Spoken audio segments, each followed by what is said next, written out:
All right. Don't look under the bed. Mm-hmm. Okay.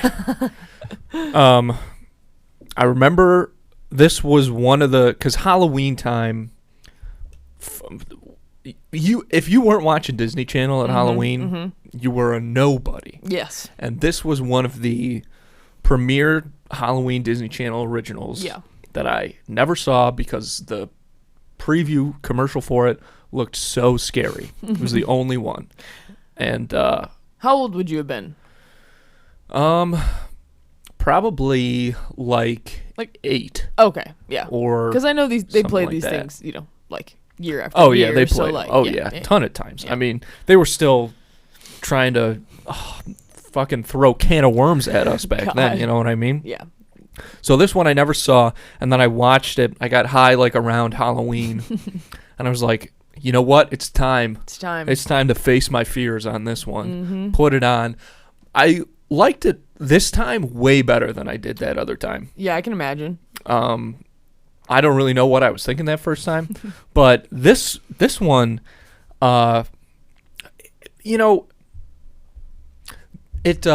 were talking about it in there a little bit, but this is one of the like supernatural kind of ones, which we've seen in Under Wraps for sure. Yeah.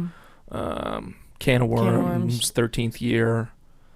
And then this one really is it. Oh, Halloween Town 2. Yeah. But this one, what seemed like a lot, maybe not better than Halloween Town, which I forgot that happened already. Yeah. Because a lot of the movies that we've watched, like the past few weeks, feel like they should have, like they were made pre-Halloween Town. Because Halloween Town, like the scope of that is so big. Right, that was when it got, yeah. And then they kind of like... There's definitely a little bit of a dip. Yeah, There's from a big dip. Yeah, from Halloween Town to Punks, you're getting a little bit of a dip. Yeah. You're getting a little bit of a dip there. But this was, the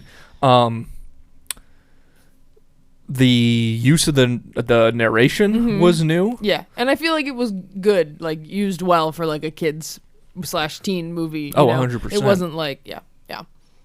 And I feel like we're gonna get more of that at some point. You got that, a lot of camera stuff going on, work, which like was cool. Drone shot. I don't know if they would have been using what we think of as a drone, but like stuff like in the air, like something going on, and like that was cool. Yeah, a lot of dynamic camera movements. The production of Boogie World, I liked it a lot. Pretty cool. It was it's cool. Honestly sick. And all like the big practical sandwich, like that would have been like so fun to jump objects. on. Yeah, no, that's awesome. It's a very cool idea. Like this is a very well executed movie. Actually, I should look because I know I said it a lot during the show or during the whatever, but it felt very like based on a book to me. I wonder what the budget was. I'll see what the whole deal is here. Yeah. Don't look. Because the production value was just like so good, and all that, like the kids were all pretty good, Yeah, the I'll see his name right here, Ty Hodges, who played Larry. Yeah, unreal. Killed it. I mean, really. And terrific. I saw that he was in like this and like Even Stevens, and that was it. And I was like, how are they not putting this kid in everything? That's a good He's so question. Good. Because I thought this the first time I watched this movie too. I was like, this is a kid who killed it in the audition. Yes. And they were like, oh, we love Ty. Yes. Like this. I mean, he's giving it his all out there. Yeah, he really is. He's getting wacky. He's not like holding back from being like a weird imaginary character, dude. Like, and he's just like playing into it a lot. No, not based on a book. Just written by one guy, Mark Edward Edens, which sounds like a fake name. Yeah, and like the girl who played Frances, she wasn't as bad as I like remember her being. I feel like she was like fine. No, yeah, she was fine, but he's still. I mean, that Thai guy's acting her off the screen. It's hard to like compare to how good he's and he doing. does, but he does have so much to work with. I feel like, and he could probably pretty much do whatever he wanted. I'm sure. Yeah. And she's got to be very strict, but her character was still super annoying. Yeah. You can't get over that. For sure. All right, let's see if I can find the budget on this guy. Yeah. We should start looking that up for everyone because I'm interested to know. Like one compared to the next. Like. Yeah. I don't see the budget on here. Let's see. Yeah, I'm scrolling. I can't find it. Maybe they don't have it on these ones. Boogie Wonderland soundtrack. Yeah, that was probably most of the budget. Yeah, that's true. The whole time through, I was singing Boogie Shoes, and I was like, wouldn't it be crazy if that song played after this? And then, what happens at the very end? Boogie Wonderland. Even better. So good. Like the real version, not like a shitty cover or something, I don't think. Like that would have been so and funny. not just like a pseudo Boogie Wonderland. It was, Oh, they sing it. It's not like just instrumental or whatever. Like they get into the Boogie Wonderland of the whole thing. Yeah, it really was. Especially after that ending, because what the fuck was that? Yeah, that really came out of nowhere. It didn't fit. I mean, it didn't fit in any way. It didn't fit with like the characters. It definitely didn't fit with the tone of this movie. Plot, nothing. I don't know what the deal is. So like, what are the folks at home? At the very end, Larry, the imaginary friend, kisses Francis, which seems like it should be impossible. Yeah, but also it's like, why does he do it? Because he seems like he's doing it to be like, wait, like this will show you something. But it's like, what is that? What is that doing? You know what? What is that doing? Because then he's like, just because you're getting older doesn't mean you got to get old. And then they disappear. Right, which makes no sense. I think especially like, because I really do kind of think that this movie is about puberty in like some ways. Sure, yeah. I feel like they say, yes, like so some of the way they word things. And that way at the end, this makes it very creepy. Which means it's probably correct. Like at the end, Larry kisses her, and then she's like, maybe I am grown up, and it's like, yeah, gross. Yeah, and I think that like I don't know if it's just like because there's no like romantic tension between them the whole time. Not in my opinion, not even a little. They don't even stand that close to each other. Yeah. Like they barely like she holds his hand once to help him out of the boogie goo. Or and it's basic. Yeah. Yeah, but then like the way he said it to me was almost like, oh, let me show you what you have to look forward to if you would just like lighten up a little bit. You know what I mean? And so I don't know, but like that's because she's kind of like uptight. That's the whole point. We saw her vests. Yeah, and so I don't know if it was just like, oh, getting older's not such a bad thing. In that, like, still you might have creepy, a point. Though. Yeah, but it's just like it's so weird. Like it just is so bizarre. I don't know. It's just like Disney. You didn't have to do that. You really could have just let this one go. You could have let this one go with no weird forced romance. Yeah, that would have been fine. That really made zero sense. Like, that was what definitely... do you have like a fucking kissing budget in your movies or something? Like, why? Maybe that like we'll let you use Boogie Wonderland, but they gotta kiss. They gotta kiss, and it's like, yeah, it's weird. And right in front of her other imaginary friend, who it seemed like they were kind of into each other, Zoe and Larry. They're going off to fight crime. Yeah. And like, Zoe's just like, all right, let me just act like I'm not here, I guess. Like, what? Worked out well the last time. So weird. Like, yeah, that was strange. The prosthetics and everything looked really cool. I thought the Boogey Man looked awesome. Yeah. And super cool. all of Larry, like I don't know, a lot of stuff was like really the beats were like very well done in this. I feel like you know like everything with Larry transforming and then hiding the transformation. Like I think it all worked pretty well. Yeah. And there was a little bit of like pretty in your face exposition stuff.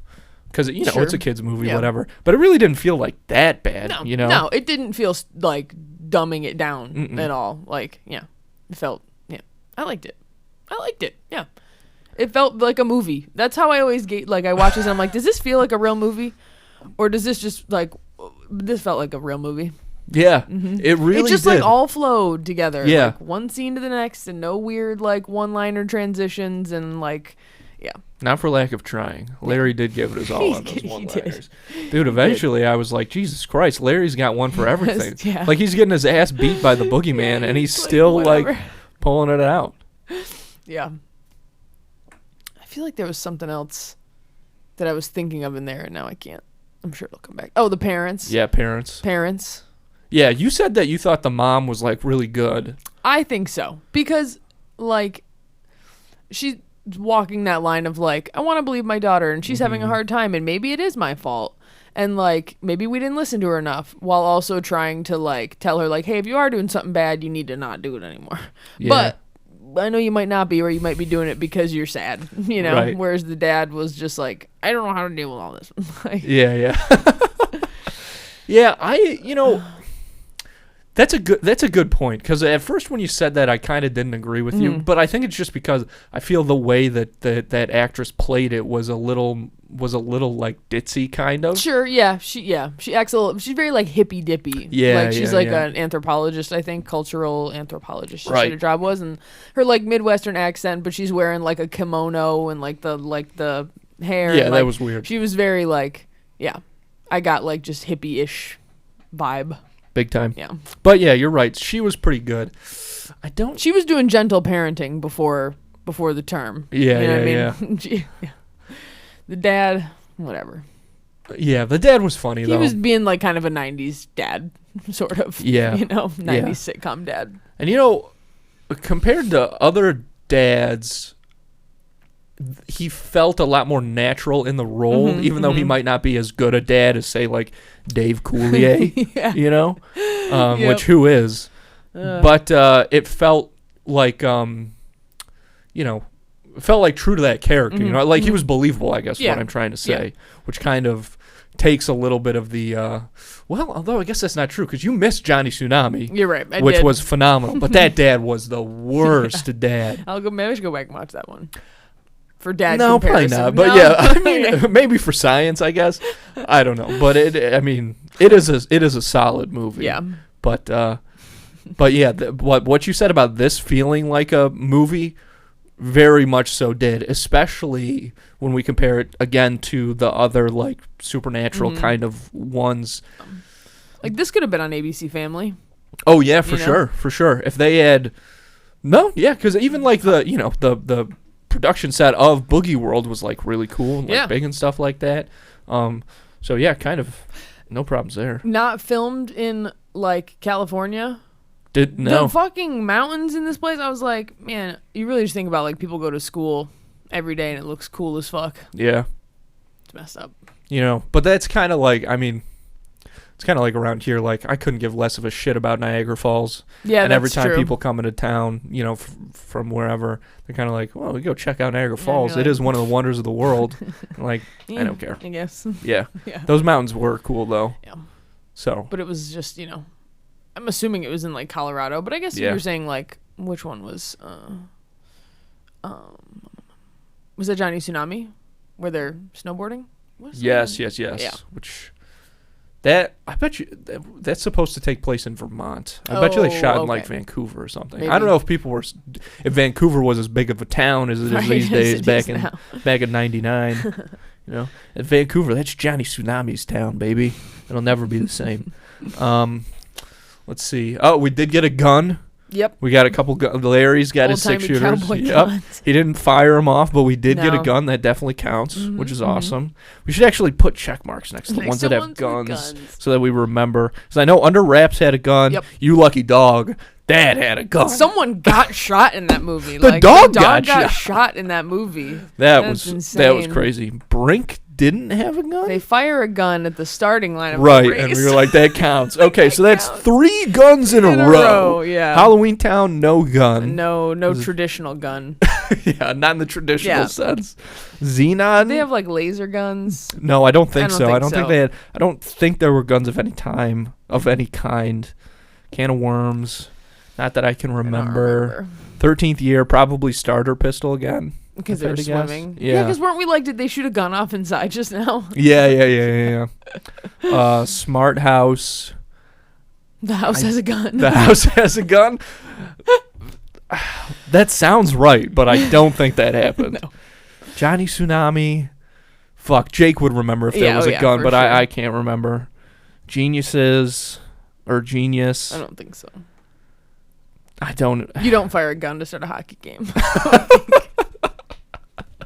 And then Punks, I think there was a gun. Yeah, it seemed like because there's a lot of stuff happening in that movie. Was there a lot of electricity special effects? In that movie? Oh my God, Emily! It's the whole movie was electricity basically. Like even how do you out electricity Genius? Right, and they did it. Yeah. Like the whole thing. Everybody's got electricity in that movie. Yes, but yeah, this one, I don't think I would put it above Brink and Johnny Tsunami. I definitely wouldn't put it above Brink. Yeah, but it's up there for like the ones we watch. Sure. I think so too. Like I don't feel like I'm dying right now, which is usually a big benchmark. We were jamming at the end. That's you know what I mean? true. Like after Genius, we were just like, holy fuck, kill me. Yeah, please. Yeah. Horse Sense, that takes place on a ranch. There's definitely a gun in that one. Gotta be. If there's no gun in Horse Sense, then come on. It'll be. I think I'm really dreading that movie, but it's gonna be completely. I'm worthless excited if for that one. Okay? I know. I'm pulling a Jake right now. Where like I'm time. excited for like possible misery, but I think it's gonna be so like. I don't. It's not about like people talking to horses. I don't think. Like it's not like horse telepathy like the dog one. Yeah. I think it's just a kid who goes to live on a ranch. And there are horses. Yeah, I'm praying that that's what it is. Because if it is talking horses, I will quickly change my mind. Oh my God, I will lose my mind because it's going to be the type. I've said this a million times that I hate when it's like the animals are supposed to be talking, but they're not moving or whatever. Yeah. Which this is the period of time. Like this is Homeward Bound. Yes, like that's when all this is going on. Do you really want Marmaduke instead? I never saw Marmaduke. Well, their probably mouths not. move in like a CGI way. It's terrible. Yeah, they do that in Garfield too, which obviously Garfield is all CGI, but then all the other cats are like normal and their mouths are all CGI'd like that. Yeah. There's really no good way to do it except in for Stuart Little, Monty and Snowball. Their mouths move. Oh yeah. Anyway, right. Whatever. Unless you go because Stuart Little's all CGI. Yeah. And then Scooby Doo also all CGI. Yeah. And those kind of work, but it's also like that cartoony sensibility probably wouldn't work for Horse Sense if I had to guess. No, I don't. But that would be awesome. It was all these kids running around just these crazy CGI horses. Ew. I think they would look so bad. Yeah, of course they would. It'd be awesome. Like there was you missed like the half a second of one of the dogs on a roof, but it was so bad. Like the green screen in the one we just watched, like. That doesn't seem like it should be that hard. Like the fingernails growing out of his hand, whatever. Yeah. A little bit trickier. Which also didn't look terrible. It didn't look that bad, you know? Or you know what I'm thinking of when the already Boogey Man grew his really just longer, yeah. That kind of worked. Yeah. Better than I would think. Yeah. Whenever they went to those effects, you just kind of got what you got. Mm-hmm. The face when he started to morph into back into an old version of Zoe, I guess. Yeah. That obviously, that still looks pretty bad in most movies, you know what I mean? Right. What would you rate this one? I feel like this one is 7.5. Yeah, I'd probably I don't know give if I it can quite 7. go 8. But I don't think it hits That's 8 territory. That's getting into top tier territory. Oh yeah, for sure, for sure. But this one wasn't bad. 7.5. I want to give it a 6.5, but I'm giving it a 7 for Boogie Wonderland at the end because it really. For as much as the two endings that happen in this movie don't stick, Boogie Wonderland ties it all together back, and it makes it. Okay. Perfect. Yeah, we are having fun. We are having a great time. Oh, what else do we? Okay, yeah, Horse Sense is fun. Okay. All we have to do is I know you guys are excited about it for some reason, but all we have to do is get through Horse Sense next week, and then we're in the 2000s, starting with Up and Away, which I do remember watching that one as a kid a couple of times. It's like a superhero movie. Oh, okay. I don't know I honestly don't know how good it's going to be. My guess would be terrible. And then, boom, right into Color Friendship, which is pretty much why we're all here. Because that was a movie that, I guess, looking back on it, I knew it was Disney, but that was a movie that, again, I just thought was, a made-for-TV movie. It feels so real. It feels so, not to be it feels gritty, because of what it's about, but, it just feels obviously the girls are kids, but the parents are in it a lot. Yeah. But, I just thought it was, a regular movie. It felt like an adult not adult movie, but like, you know what I mean? Like, I didn't really register that it was Disney until like after the fact. I was like, oh, this is just a movie I'm watching on TV, I guess. Like, yeah, I know what you mean. I definitely thought it was like a, so I'm excited for it. Yeah. But I sort of feel like then maybe I'm going to watch it and it's going to, obviously now I'm watching it as an adult and it's going to be like, oh, is this like a very little kid explanation of like racism? But I don't think so, because there's I rewatched it a couple years ago with a friend of mine because I was like, this is the one where they say the N-word. But if you like take that away, it is a good movie. Yeah. Like the dad is, I think we're gonna put this dad, if I'm like remembering correctly, I think he's gonna be up there and for sure. I remember a very specific scene with the mom. So I think the mom's probably going to be up there too. When the guy's like cleaning their windshield. Oh, the little girl's like scared. Yeah. Yep. I think it's going to be good. That's going to be a legitimately good movie. I'm so excited. Yeah, I am too. I'm now. gonna like bring a snack or something. I'm going to try. That's the headspace I'm going to try and put myself in when we're watching Horse Sense next week is The Color of Friendship. That's someone else's Color of Friendship. You know what I mean? You got to No, I have no idea what you mean. Someone else's most formative Disney Channel original. Is Horse Sense? Maybe. The Unabombers, perhaps? He just died. Like that? The Unabomber died? Oh, wait, I think. Ted Kaczynski, I think he just died a little while ago. That is Ted. Yeah, R.I.P. Ted Kaczynski. I was listening to this podcast, and this is just a fun Unabomber fact. I was listening to this podcast, and this guy had just watched a documentary about the Unabomber. And, they were playing, like, recordings from the interrogations and things like that. Yeah. And I guess during one of the interrogations, because, he had, like, a manifesto, right? That was, like, the Unabomber's whole thing. So the FBI agent, who was on the case, he walks into the interrogation room, and he sits down across from Ted Kaczynski. And Ted Kaczynski asks him, he's like, when did you know I was right?